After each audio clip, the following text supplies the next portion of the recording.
Versículo 8 de Filemão diz assim: Pois bem, ainda que eu sinta plena liberdade em Cristo para te ordenar o que convém, prefiro todavia solicitar em nome do amor, sendo o que sou, Paulo, o velho, e agora até prisioneiro de Cristo Jesus.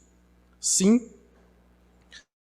solicito-te em favor de meu filho Onésimo, que gerei entre algemas.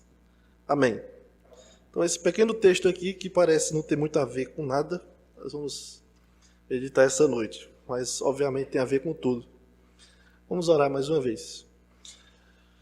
Senhor, obrigado por tua palavra, o privilégio de meditar na mesma e conhecer mais o Senhor.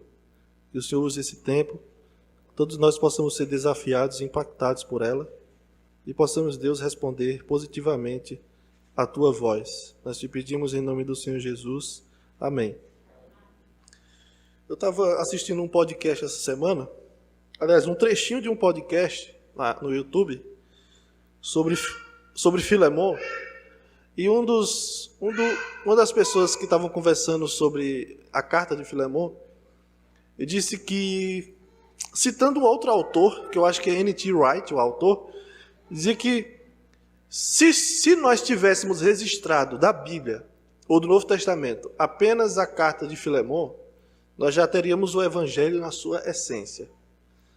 Porque a carta de Filemão fala sobre perdão, reconciliação, sobre graça, sobre misericórdia. E isso é o Evangelho, certo? O Evangelho é justamente essa mensagem. Jesus veio a esse mundo para nos reconciliar com Deus. E essa é a mensagem que o apóstolo Paulo está tentando passar para esse homem aqui chamado Filemão. Só a título de recordação, né, para os irmãos, Paulo escreve preso, né, está preso, o versículo 1 vai dizer que ele é prisioneiro de Cristo Jesus.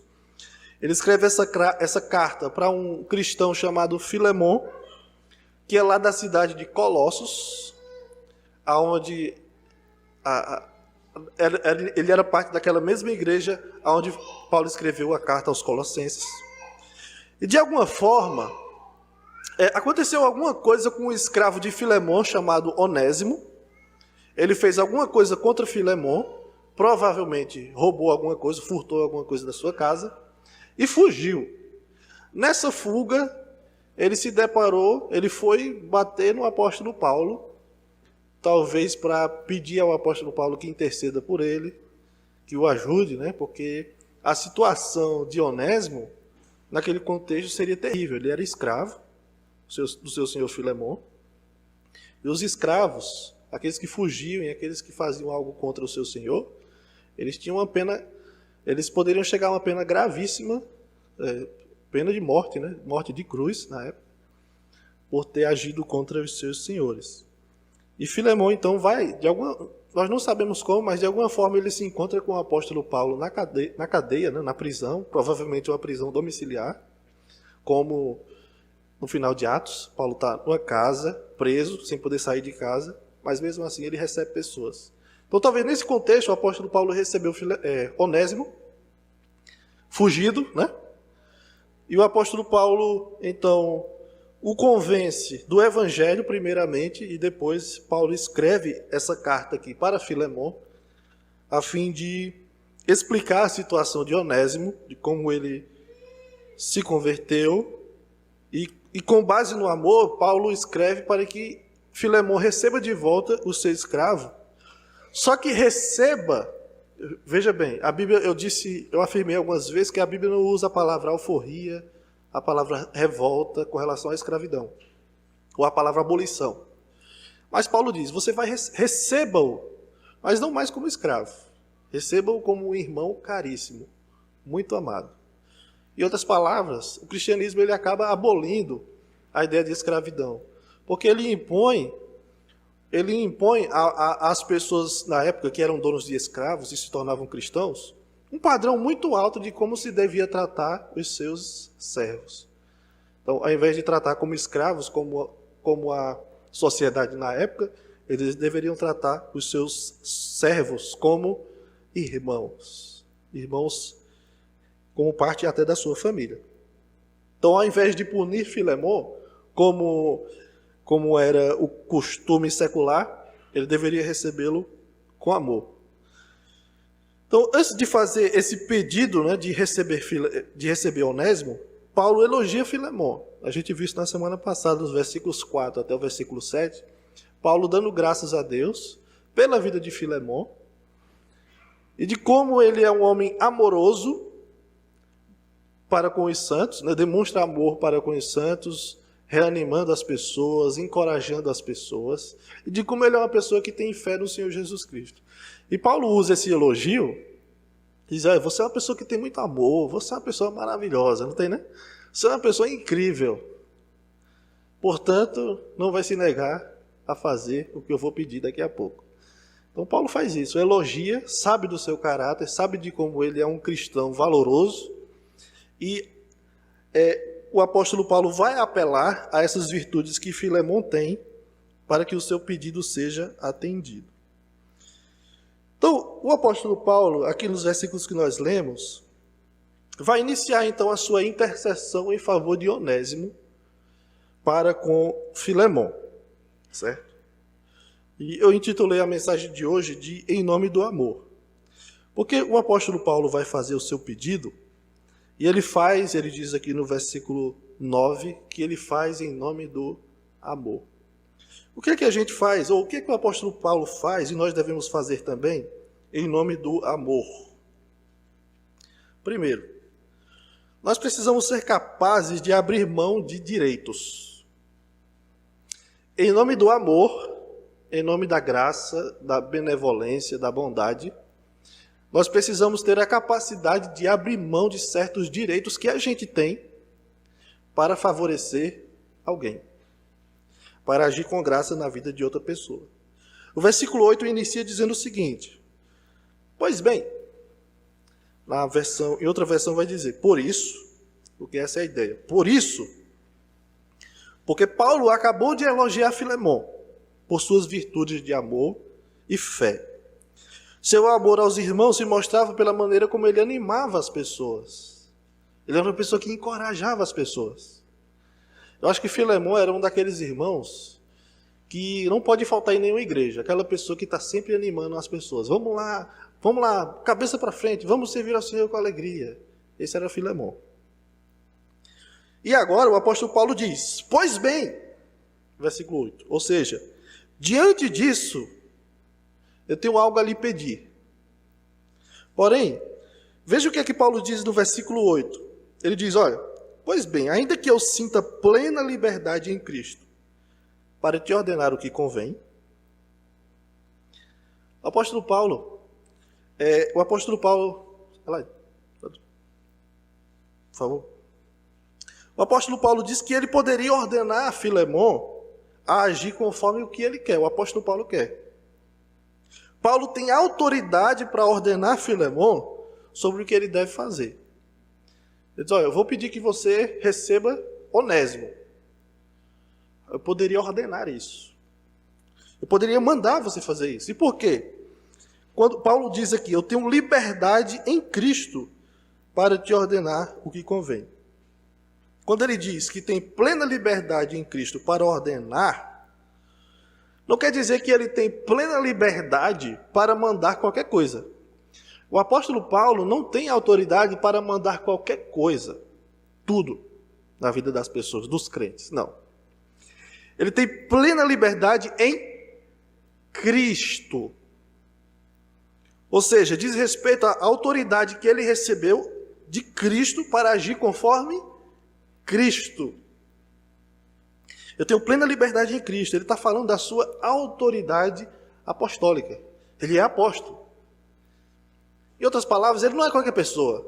O pedido que ele faz não é um pedido de qualquer pessoa. É de um apóstolo do Senhor Jesus. Que viu o Senhor Jesus face a face, que falou com ele, Paulo, por que você está me perseguindo? É um apóstolo do Senhor Jesus. Aquele que viu o ressurreto. E o Senhor ressurreto o ordenou que fosse apóstolo entre os gentios. Então ele está falando da sua autoridade, a autoridade que Cristo lhe confiou. O apóstolo João, por exemplo, Ele fala sobre essa autoridade lá em 1 João 4,6. Ele disse o seguinte, o apóstolo João, ele disse, olha, nós somos de Deus. O apóstolo João falando dele, né, como um apóstolo, ele diz, nós somos de Deus. Aquele que conhece a Deus, nos ouve. Como é que...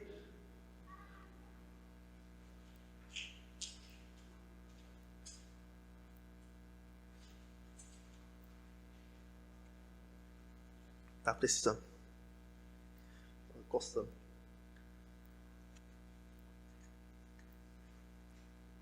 Tem que ter uma mesinha, né? Vou botar aqui, derrama aqui, aí estraga tudo. Pois bem, o apóstolo João, ele diz, olha, nós somos de Deus. Aquele que, lá em 1 João 4,6, ele diz, aquele que conhece a Deus, nos ouve. Quem não conhece a Deus, não nos ouve. Veja a importância da palavra apostólica. Porque alguém só pode ser cristão realmente se ouve o que o apóstolo diz. É tanto que a igreja, no início, é conhecida como a igreja que perseverava na doutrina dos apóstolos. Porque o ensino apostólico é o ensino de Jesus. É aquilo que o Senhor Jesus ensinou. O próprio apóstolo Paulo, quando ele escreve para os irmãos que estavam se distanciando do evangelho da graça, quando ele escreve para os Gálatas, Paulo escrevendo a carta com raiva. Se você ler Gálatas do início, você vai perceber que Paulo escreve a carta chateado. Não vou nem dizer raiva, né? Mas raiva é tão forte. Mas irado é forte também, né? Mas ele escreve a carta tão chateado, desconfortado, não é? Bravo. Agoniado, estressado. Ele escreve dizendo o seguinte, olha, ele começa a carta, primeira de Gálatas, capítulo 1, versículo 1, ele diz, Paulo, apóstolo, não da parte de homem.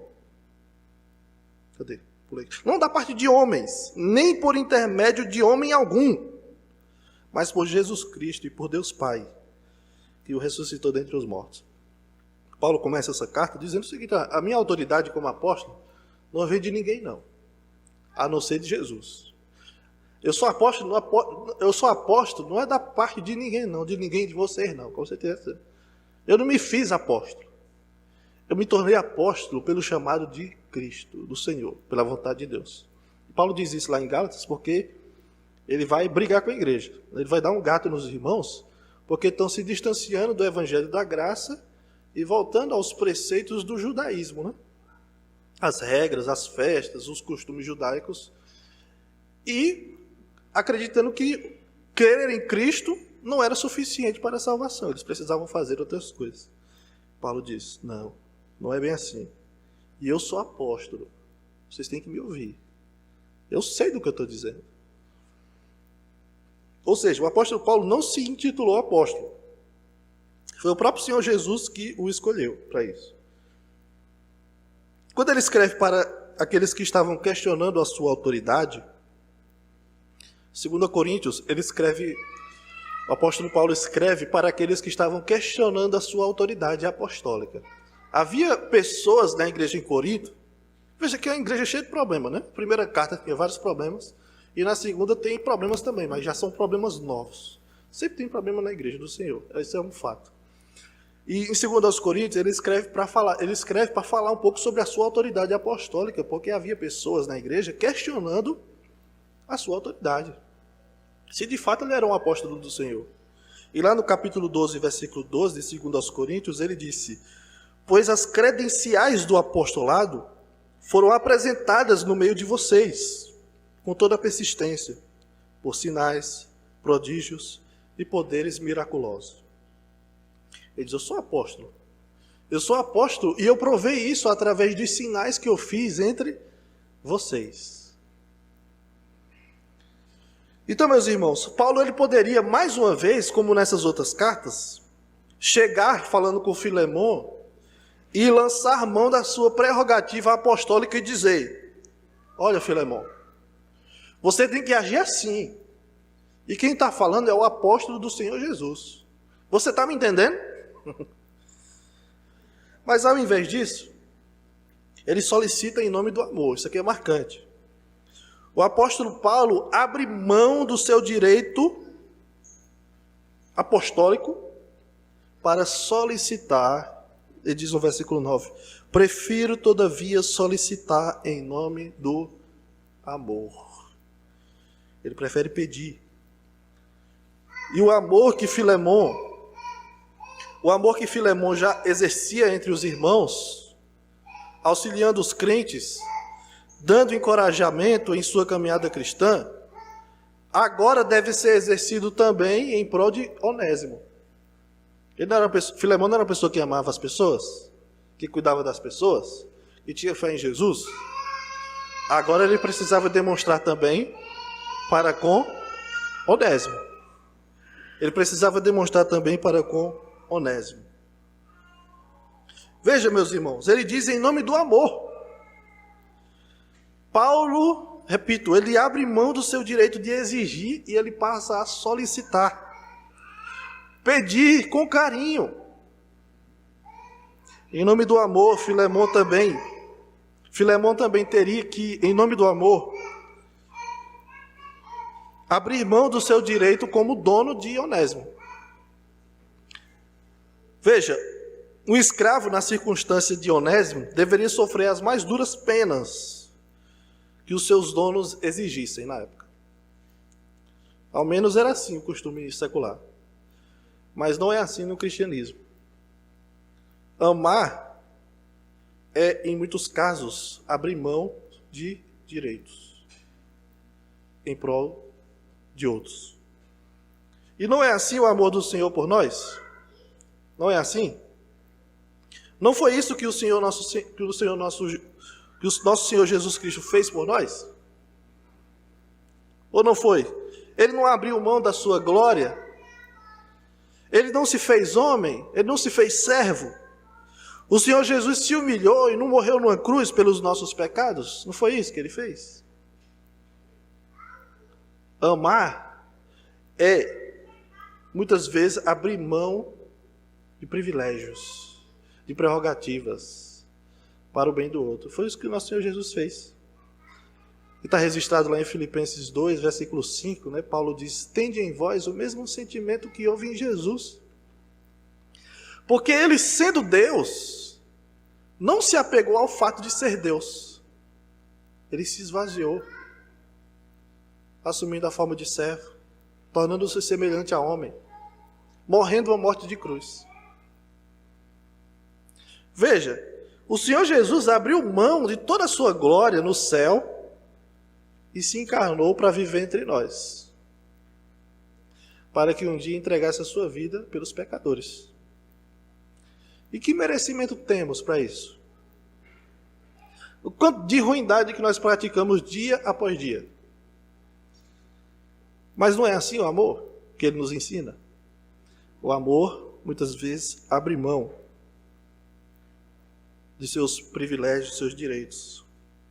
E não é assim o amor de Deus, o Pai, que envia o seu único Filho para morrer pelos nossos pecados, sendo que, se ele quisesse, ele poderia matar toda a raça humana, mais do que a Covid. A ira de Deus poderia destruir todo o planeta, o universo inteiro, com seus bilhões de galáxias, sei lá, eu não entendo essas coisas, mas o sopro de Deus, da ira de Deus, destruiria tudo. Aliás, o Thanos, né, do filme, ele estrala com o dedo, né? O Senhor Jesus faz isso com a sua palavra. Ele diz, haja, ou pode dizer, como é? Ageu. Foi-se, acabou. Não é assim o amor de Deus por nós, que enviou o seu único Filho para morrer pelos nossos pecados, tendo o poder para destruir toda a raça humana, mas ele prefere enviar o seu único Filho. Veja, ao invés disso ele nos amou, tanto que enviou o seu Filho unigênito, para que todo aquele que nele crê não pereça, mas tenha a vida eterna. Veja, meus irmãos, e não é assim que nós devemos amar também? Não é assim que nós devemos amar também? Amar aquela pessoa difícil, complicada. Perdoar algo que foi muito doloroso contra nós. O pastor fala isso, mas não sabe o que fizeram contra mim. Né? E realmente é difícil. Tem coisas que são difíceis. Mas em nome do amor, nós precisamos dar o braço a torcer. Em nome do amor, nós precisamos levar desaforo para casa. Ou deixar que ele morra no meio do caminho. Né? Não responder à ofensa de igual modo. Eu fui ofendido, logo eu tenho o direito de responder. No cristianismo não é assim. Nós pagamos o mal com o bem. Quando amaldiçoados, nós abençoamos. Quando somos odiados, nós amamos. Quando nós somos ofendidos, nós perdoamos. Perdoa-nos as nossas ofensas, assim como nós temos. Tem? Deus, perdoa como eu tenho perdoado, do mesmo jeitinho, Deus. Eita! Já pensou se Deus ouve? Ainda bem que o Espírito Santo vai filtrando. Espera aí, não foi isso que ele quis dizer, não. Vamos lá. Mas é isso. Esse é o cristianismo. Em nome do amor, a gente abre mão. Até mesmo de querer provar que nós estamos certos. Para viver em paz uns com os outros. Isso é cristianismo. E Paulo nos mostra aqui com a sua atitude. Ele abre mão do seu direito apostólico de mandar que Filemão faça algo. Ele simplesmente solicita, e ele diz que solicita em nome do amor que eles têm em comum, o amor de Deus. Agora veja também que o apóstolo Paulo, ele nos ensina uma segunda coisa aqui. O amor, né? Eu disse que o amor implica em muitas vezes, amar implica em muitas vezes abrir mão de direitos, né? Ou de privilégios ou prerrogativas. Mas também ele nos ensina que o amor, ele oferece também oportunidades. Oportunizar o exercício do amor. Oportunidade de outras pessoas amarem também. O versículo 9, eu vou ler novamente, diz assim: prefiro, todavia, solicitar em nome do amor, sendo que sou Paulo, o velho, e agora até prisioneiro de Cristo Jesus. Sim, versículo 10. Sim, solicito-te em favor de meu filho Onésimo, que gerei entre algemas. Como eu disse, Paulo não exige. Ele solicita em nome do amor. E o que é que ele espera de Filemão? Ele espera que Filemão faça aquilo que ele está pedindo. Mas faça por que razão? Não por obrigação, mas em nome do amor. Paulo está colocando uma situação para que Filemão exerça também o seu amor. Ele faça de livre vontade. Olha o versículo 14. O versículo 14 ele diz: nada, porém, quis fazer sem o teu consentimento, para que a tua bondade não venha a ser como que por obrigação, mas de livre vontade. De livre vontade. O apóstolo Paulo está criando uma nova oportunidade, uma nova situação, para que Filemão pratique mais amor. Caso contrário, dependendo aí do coração de Filemão, ou talvez do nosso coração, a gente pode afirmar: olha só, Onésimo, Filemão, né? Nós aqui sendo Filemão. Olha, Onésimo, só lhe recebi de volta porque Paulo mandou, viu?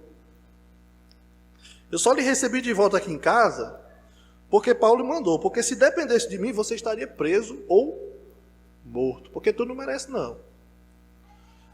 Tu foi muito moleque, Onésimo. Tu foi muito moleque naquele dia. Onde estaria o amor de Filemão? Então, Paulo cria uma oportunidade, através do seu exemplo, e falando em nome do amor, ele cria uma oportunidade para que Filemão, movido pela graça, e misericórdia, fosse também benevolente com Onésimo. E ele diz ainda, né, no versículo 9, ele diz, olha, já que eu sou essa pessoa, Paulo, eu estou pedindo isso, já que eu sou essa pessoa, o Paulo, o velho, e também prisioneiro de Cristo Jesus. Quando o apóstolo Paulo diz que está velho, né, a gente não tem como precisar a sua idade. Um comentarista diz que Paulo teria aqui cerca de 60 anos. 60 anos para a nossa sociedade, né, hoje. 60 anos não é uma pessoa velha assim, a ponto de Paulo falar disso, né? Uma pessoa de 60 anos dizer para os irmãos, olha, me escuta que eu sou velho. Assim, não é costume você ouvir uma pessoa se sentir bem velha aos 60 anos. Pessoas de 60 anos aqui na igreja estão assim, pulando aí, não é não? Subindo na casa para tirar goteira, enfim. Mas, para nós, pelo menos para mim, né? Isso não parece, assim, não parece alguém tão velho a ponto de falar disso. 60 anos. Mas lembre-se que a expectativa de vida na época era mais curta. Apesar de que alguns, como o apóstolo João, viveu bastante tempo, mas a expectativa de vida da época era curta, certo? E pensando especificamente do apóstolo Paulo, o apóstolo Paulo sofreu muito na sua vida. Sofreu muito em sua caminhada cristã como apóstolo do Senhor Jesus. Ele sofreu açoites, ele sofreu naufrágio, picada de cobra, apedrejado, dado como morto, jogado de um cesto, de um muro para poder sobreviver, foi jogado de um cesto. Levou murro aqui, outra ali. O apóstolo Paulo, assim, é daqueles homens que tem uma história assim fantástica, mas ao mesmo tempo que dá pena. O camarada, eu falei hoje de manhã, ele foi o maior perseguidor do cristianismo na sua época e se tornou o mais perseguido depois. E parece que aquilo que ele fez, ele levou foi mais. Então ele sofreu muito. Então, ao falar da sua idade aqui, a gente tem que levar isso também em consideração. Ele diz, olha, sendo que sou Paulo, o velho. Além disso, ele diz que é um prisioneiro de Cristo. Tendo como a culpa da sua prisão, o seu erro, o seu crime, pregar sobre o amor de Jesus. E Paulo, como eu disse, ele não lança mão da sua autoridade apostólica, mas ele apela para a sua condição. Quem está pedindo é Paulo. E eu não estou falando somente como um apóstolo, mas como velho, prisioneiro de Cristo. Para que Filemon entenda que o pedido que está sendo feito é de alguém que demonstrou tanta disposição e entrega ao serviço do reino de Deus, no caso de Paulo, que Filemon deve fazer o mesmo. Paulo entregou tanto pelo reino de Deus, pelo serviço de Cristo, que está lá preso por isso, e Filemon deve ser capaz de pelo menos, não precisa fazer muita coisa, não precisa ser preso por causa de Cristo, mas pelo menos receber o seu escravo como irmão, perdoando, se reconciliando com ele. E a partir do versículo 10, Paulo passa a mostrar o propósito da carta. Solicito-te em favor de meu filho Onésimo, que gerei entre algemas. Paulo está dizendo o seguinte: tudo que eu estou dizendo até agora é por causa de Onésimo. É em favor dele, aquele escravo. Onésimo era um nome bem comum para escravos. Geralmente era dado àqueles escravos que não tinham nomes, né? Se um escravo que não tinha nome, colocava o nome dele de Onésimo, que significa útil. Ó, esse escravo aqui, útil, Onésimo.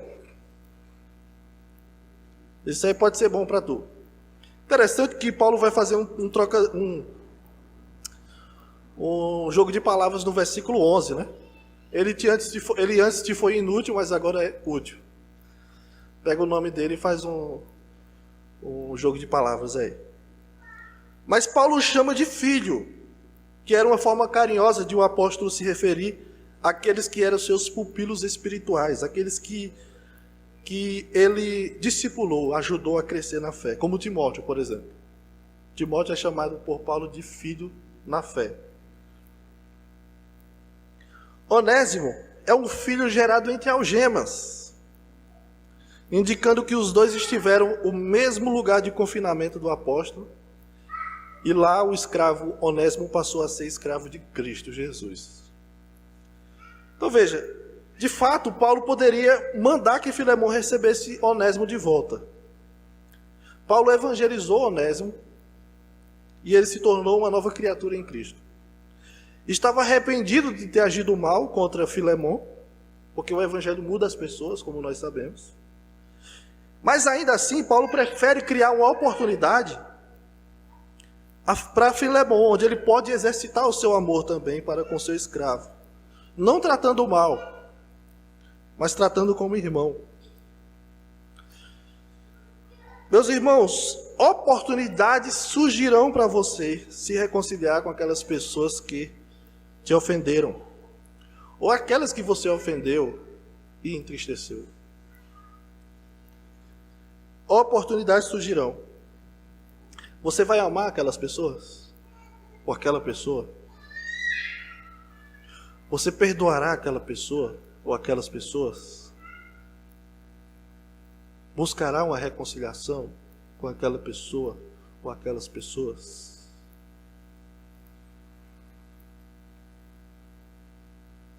Talvez a oportunidade se apresente hoje. Quem são aqueles que você não consegue pensar positivamente? Aqueles que quando vem na sua mente, logo você se entristece ou se aborrece por algo que fez contra você. E talvez seja o momento de você considerar o perdão motivado pelo amor cristão. Assim como Filemão está recebendo essa oportunidade através do apóstolo Paulo.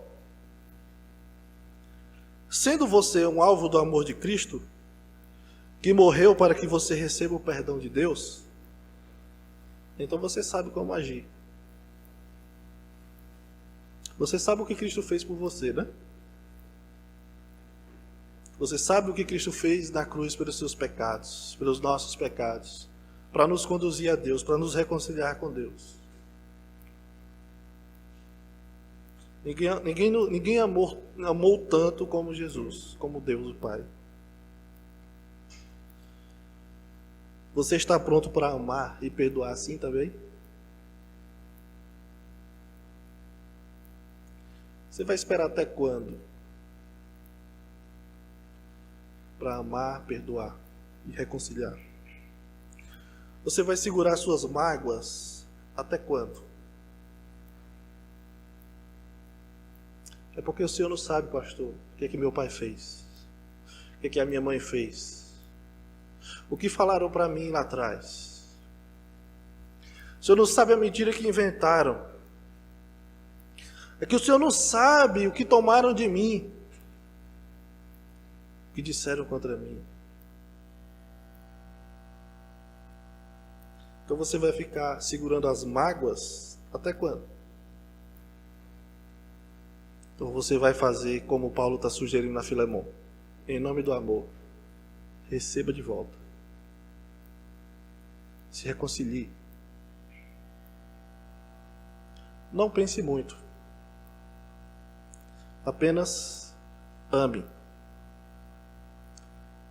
E que Deus nos ajude. Amém. Amado Deus, nós agradecemos mais uma vez pela Tua palavra.